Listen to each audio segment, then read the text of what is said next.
Condemnation. I think that's what the devil can use against us as Christians. It would make you feel more guilty. Yes, what you've done isn't right, but it would, even after asking for forgiveness and knowing that you've been forgiven, it would make you feel more guilty than you meant to, and you would actually punish yourself, and it would then draw you out of the crowd that you actually meant to be.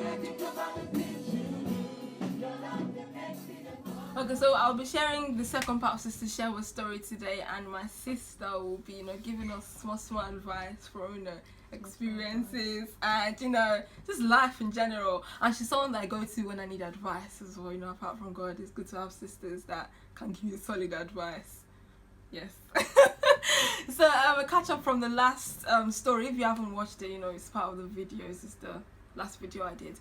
And Sister Shewa is a Christian girl. She basically thought she wouldn't mess about with a guy from choir, the instrumentalist, and lo and behold, she trusted herself too much, and it happened with the keyboardist. They had sex and he kind of ran away. So that's where we got up to last time. And part 2 of the story, she basically ran away from church. She only went to church once in a while, so that people won't start saying anything or coming to visit and be like, Shewa, are you okay? So that people won't guess what happened. So she went to church to just please people, basically. And she stepped down from being a choir leader as well, because she said she was a choir leader? Choir leader in church, yeah. And she was that sort of person everyone looked up to. So yeah. So she stepped down. It's like you're in a position of authority. Yeah. So yeah.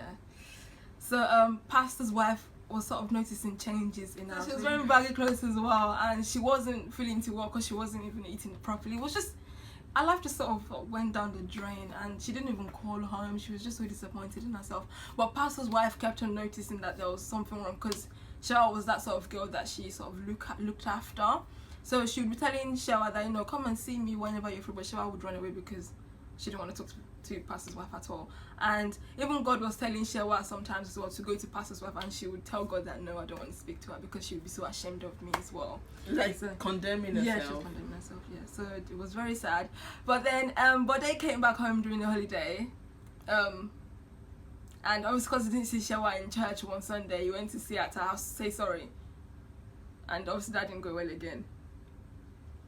They had round 2. Things bad. She felt so terrible.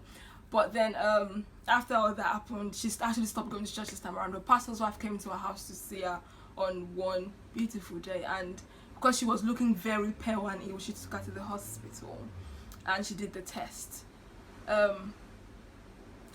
She came back into the car, because pastor's wife didn't really want to know what was going on. She came back into the car with her, went to her office, and it was when they got to the pastor's wife's office, that's when she told her that she was pregnant. And pastor's wife actually started crying. It was like disappointment, isn't it? Yeah. Oh no. Okay. Thanks. So pastor's wife actually started crying with her. Shewa was crying. She was crying. Shewa actually fainted because she couldn't believe. She was just exhausted because she hasn't even told anyone yet. Like, pastor's wife was the only one. Oh, so she knew? No, she only knew when she went to do the test. Okay. But apparently she thought she had malaria. In the UK? Yeah. No, in Nigeria. Oh, this is the... Okay, yeah. Okay. So, pastor's wife was... She wasn't disappointed, but obviously things happen. Yeah. And she started talking to Shewa. She was like, Shewa, why didn't you tell me about this even before it happened, or while it was happening? I would have, advised you and prayed with you and prayed for you. But Shewa was just crying, and like she didn't want to disappoint anyone, blah blah. She didn't want to look like someone that, that was basically an hypocrite in the house of God, so she didn't want to see anything. And pastor's wife basically told her that I went through the same thing as well. When I was in uni, I got pregnant before I was married, and yes, people did look down on me, but there were people there to help me out, and I got through. I didn't condemn myself, now I'm a pastor's wife. She was like, can you believe I'm a pastor's wife? So yeah, she was like, if I can get through it, you can get through it too. So that's basically how the story ended, and this lady would just share that story with everyone, and I thought, let me just share it on here to encourage people. The thing I can actually pick up from your story is condemnation. I think you condemn yourself a lot more than a lot more than God or people would have condemned her. The Bible says there is now no condemnation for those who are in Christ. Helps you and picks you up, and that's where the pastor the pastor came in. And I think that was a brilliant thing to do by the pastor. It's a shepherd would never let their sheep go astray. She didn't let her go astray. But if Pastor hadn't intervened, I really don't know where Sister Bossa would be today. Sister Shewa. I don't know. And the other thing I was gonna mention was about running away from church as well. Okay. And I think a lot of us, because we see everyone in church looking perfect, and you think no one has a problem in church, because obviously everyone comes to church all face made up, wearing their suits, wearing their nice jackets. Yeah. But you don't know what's going on in their home. Of course. So, when anything like that happens, don't run away from church, because at the end of the day, church is for broken and damaged people. I'm going to answer, isn't it? Yes, I'm going to answer that question. Thank you. So, next question. Let's say someone gets pregnant before they get married, or even before they get engaged, or even with their boyfriend. Yeah. Like, what is their advice? First of all, I think you spoke about dressing to church and looking good, It's like going to meet the queen. You put on your best attire, don't you? You want to look good and you want to make a good impression. Hence why we look good to church, because our Father in heaven is actually more important than the queen or the king of the world. Yes. So hence why we look good. But not until people share the testimony, that's when you know what people are going through. That's true. You would look at some people, and when they come out to share testimony, you'll be like, what? People start crying for them. Exactly. You've been going through this. A lady in church actually recently shared the testimony of her twins. She had twins, and at 27 weeks, her cervix dilated, and she was going to lose this pregnancy. She had these babies at 27 weeks, and you know the risk of losing babies, having babies that you're going to lose the babies. But babies, they are coming out of the hospital a few weeks. I think she's got a couple of weeks to go, and the babies are coming out healthy. They're all grown, and Anyway, that one is another topic. But you never know what people are going through until they share the testimony. So never be fooled by how people dress and look, how they talk, what they look like, because you really don't know what's going on. That's true. Back to the question. Anyone out there listening to me today, if you do find yourself in a situation whereby you've messed up, you've done things you're not meant to do, you end up pregnant, please, the last thing you want to do is stop going to church. My very first advice to you would be to speak to your pastor. If your pastor, for example, is a male and you perhaps don't feel comfortable talking to him, you can speak to his wife, and she would communicate that to your main pastor, which is the male pastor. If your pastor is a female, please just open up. Look, there's a Yoruba proverb that says, it's something that you don't want your pastor to hear. Your pastor will be the one to finish it. He will be the one to actually sort it out for you. So it's very important for you to actually tell your pastor about it. You will be scared going in. You will feel like, oh my God, they're going to chastise me, they're going to condemn me, they're going to, they'll be so disappointed in me.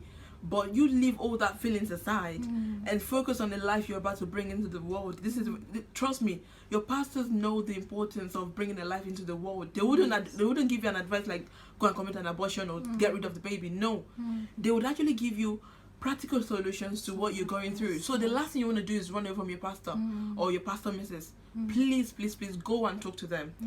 Yes, they might say things like, I'm very disappointed in you. I didn't expect this from you. You were in a position of authority. You have actually, because at the end of the day, if you are a leader in church, for example, they will see you as someone who, you might be misleading the ones behind you, the ones you are leading. So they might be disappointed. At the same time, they would actually pick you up from the pit you're in and actually help you through that season. Because no one is perfect at all. Don't be faked by the by the things people wear, the way they look, how they smile at you. What people are going through, you don't know. Speak to your pastor. Your pastors will give you practical solution as to how to go by it. And the second thing to do is to speak to your parents. If, for example, you're very close to your parents, let them know as soon as possible. Don't tell them 6 months down the line. Let them know as soon as possible. Funny enough, part of the story, that I forgot to tell was that it was actually the pastor that actually went to beg Shewa's parents. You see, perhaps because in Nigeria it's a taboo to be pregnant before you get married. It is a taboo, and perhaps she was thinking her parents my parents are gonna kill me. Oh my God, they will disown me. How they want to hear something like this? They sent me to uni to do this, and I've done that. What am I gonna do with my life? If you don't feel comfortable speaking to your parents, tell your pastor to come with you. Find a comfortable time for your pastor to come with you to speak to your parents. And your pastor, the way you say it, your pastor will say it a million times better. That's true. Understand? And they will offer solutions. Even if your parents have got their feelings going up and down, they would find a way of calming everyone down, bringing everyone together, and find a solution to what's going on. That's a very good one. And something else, I think I mentioned it before when I was talking to you. Let's say you do get pregnant for someone and, you know, they end up not being the person that you don't You really thought they see were. getting along with. What would you do in that sort of situation? Because some people just go and marry that person just for the sake of their child. What would you have to say about that? Well, there are mixed views about that. Very important. Yes, sex before marriage, we are taught it's not right. You're not meant to do it. But when it happens, well, it has happened. The most important thing is, before you get into any courtship with anyone, you need to see the person as someone who you know you would have a future with. Someone who not only takes you on a date, takes you out, buy you this, buy you that, sort of spoils you every time, and then at the end of the day, they change. You look beyond that. And I think it's actually very important for you to pray about everything. Relationships are very important. Marriage is like, it's very important, because I feel like it's a lifetime thing. Definitely. And if you get it wrong the first step, it's just gonna go worse and worse. Yeah. So it's very important for you to actually see that person as someone. So just in case something happens, which is not meant to, if it happens, then you know that, well, you're sorted. You're not really bothered. Not that you're not really bothered. I don't know how to put it in words. You're not. That you won't give yourself hypertension as in, oh my God, is this guy going to take the child from me, or is he going to accept it? Would he think is his baby? Yeah. You wouldn't have that question. No, imagine a guy, you tell a guy that you're pregnant, it's like, who else have you been sleeping with? Is that? It is not my Imagine. Those are kind of guys that you really don't want to meet. And then very important, just because a guy comes to church, just because a guy plays the drum, just because he's a keyboardist or is a worker in church, doesn't mean he's a good guy or a good man. Lady as well, both for girls and guys. It goes both ways. It goes both ways, but it's more ways to the men's side than the women. You understand? Because we women, I think we are good. Yeah, because a lot of things happen in church these days that you can't even talk about. People having sex with each other because they think this brother is holy because he's the leader of this or is the leader of that. Please, ladies, look beyond that. It is not. It is not a it's not a criteria to marry a guy who is in church. You don't have to marry someone who is in your church. I'm telling you don't have to, because at the end of the day you feel like you know them so much, but at the end of the day you end up not knowing them as much as you should, because you've spent so much time in church, so you feel like they are this kind of people. I know them, I can vouch for them. Don't vouch for anyone. So it's very important to look beyond the workout kind of thing in church, and just keep your eyes peeled. Pray to God to send you a partner. I think we are going there, but I just want to mention enjoying your single life. Yes. You really need to enjoy your single life. Don't spend your time sort of looking at Bella Naija. Bella Naija 24/7. This is actually okay, very nice. I want that in my life. This wedding dress, oh Lord, my God, this year 2015. Don't put the time, don't put the cap on it, don't put the time on it. Just let it, just let God send you, because you find, just generally in life, forget about marriage, generally in life, when you're looking for something, you find things when you're not looking for them. That's what you told me before you met Uncle, okay? Yes. Which is actually taking the video for us, because my camera died and he's using his iPhone to take this video for us. So our husband is right here. You find the best things when you're not looking for them. Yes. If your focus is on finding a guy, every party you go, you need to find a guy. There might be a potential. Every church you attend, there might be a potential. Every wedding, every naming ceremony, every burial you attend, there might be a potential. Yes. There might be a potential someone. Then you might not find what you're looking for. But when you actually focus on, on yourself, improve yourself, do something. Create your own business. Study more. Dig yourself into church activities.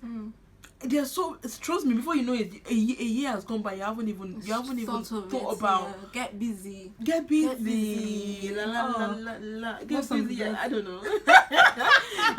You really need to get busy. And trust me, when you're the least time you're actually expecting is when it's gonna happen. That's true. Understand? So just don't be in a rush. Enjoy yourself. Yeah. Because as soon as you get into it, your life will never remain the same. Enjoy yourself at the moment.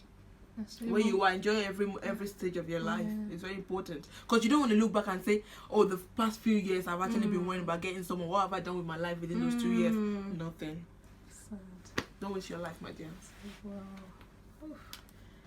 Okay, can I just add about I think I was gonna say something. I hope I didn't forget. Pregnancy out of wedlock.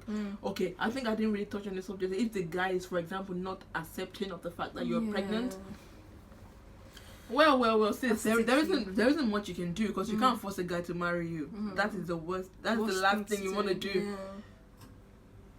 Like I said, speak to your pastor. I am not one at the moment, but speak to your pastor. Your pastor will give you practical advice as to how to handle things. But please don't go to your friends who are perhaps out of church to get advice. They will give you the most terrible advice ever. Children are a gift from God. Some people spend their life trying to look for a fruit of the womb. So if you do find one, please don't go to people who will give you advice like, just take a pill. Get rid of Trust me, it's just it takes a pill. It's a small pill. Like, it's not even as big as the 500 grams of paracetamol tablets. That's all it takes to get rid of a life within you that God has given unto you. Yes, it might not be within the frame of how it's meant to be, but it is still a gift. So I have a strong opinion about that. So it's very important for you to actually speak to your pastor about it, and get your pastor to advise you on the most practical and the most spiritual and the best thing to do. Even talking about that, like, even some people that sort of they get pregnant out of wedlock and they have a baby, like, don't be scared that you won't find a husband afterwards. Thereafter, no. There are a lot of men out there that don't. Actually, when you have the baby and the guy is not accepting of the child, you will then spend your time looking after the baby. Hence, you will forget about even meeting someone and thereabout, and someone might then come along then, and you would. That's the time you're actually least expecting to find someone, and so God will actually send you someone who would be accepting of yourself and the child. Well, yes, and you will be like, oh my God, is this thank me? God I didn't go into what I planned. Exactly. But please, very important, don't get advice from the wrong people. Get advice from the people that you know are spiritually in tune to God, and people who would give you accurate and spiritual and factual and practical. I'm not talking practical as in worldly practical. I'm talking practical as in spiritual practical. Exactly. Thank you. So that's my advice. That's good. I think that's all we need to say today. You sure? Yes. Thank you. It's okay. I got advice as well. But so that is it for today, guys. That's it for Shower Story. Hopefully there should be another story as well. I'm gonna say thank you to my thank you for having me. Just thank God that actually worked. Thank you so much. A phone conversation we would have anyway. That's true. And if you want to tell me again, like and comment. I'll definitely next time I come to your place, there might be another topic. We can have a little sister series. But also thank you to Uncle Kelvin. Say hi, because he can't say hi. Husband, for taking this video as well. Such a blessing to us. And it was the one that made this Safe to Save her as well. By God's grace, there's a Safe to Save conference coming up in February, March. So by God's grace, if God provides, not even if, when He provides, I'll be getting some merchandises for the conference. You can. For people to buy. You can get it. I can. I will be getting it. Yes. Be practical. You can get it. I can. Let me speak into prophesying into the future. So maybe like some nice shirts, and I think winter will be over then. So maybe for next winter I'll try my best to get the hats again. Yeah, they don't know, but it's really cute. Thank you for watching. Thank you so much. Thank you guys for watching. Hopefully you actually managed to get to the video.